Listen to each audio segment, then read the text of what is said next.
The UN Security Council had a meeting yesterday, and Ray McGovern spoke to it. He is a former member of the CIA, and he testified in support of Seymour Hersh's article on the United States bombing Nord Stream pipeline.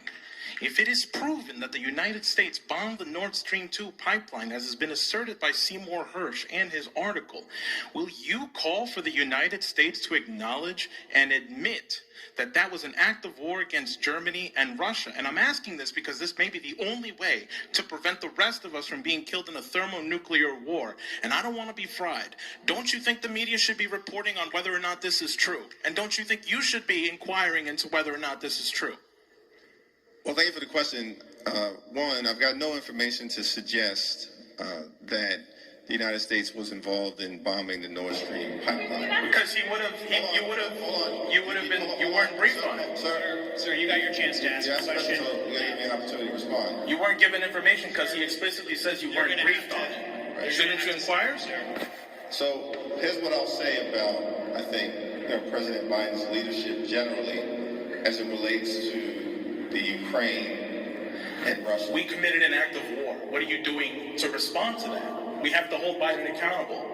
So listen, you're from Brooklyn, right? You know when to call bullshit when you see it. So do I.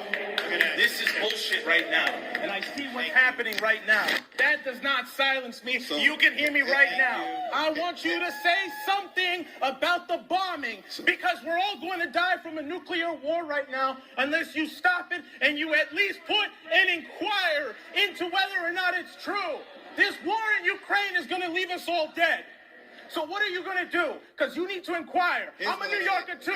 Here's what I'll say. Say it. We're going to continue to stand with the Ukrainian people. That's fucking bullshit. Do not do that. You will end us all dead. It is war against We need peace. We need talks. Because why are you sabotaging talks? Do not put your hands on me. We need peace talks. I am not going to take this. We need peace talks. You are leaving. Listen. Democracy. Did you even read the allegations? It's a battle between How about accountability? Not airheadedness. And it's a battle between tyranny and freedom and democracy. Okay. How about truth, conversations, and freedom will not prevail. cremation? And the United States is going to have to make sure that happens. Not destruction. How about that? I want to ask you to join me. You goddamn airhead, you're going to kill us all.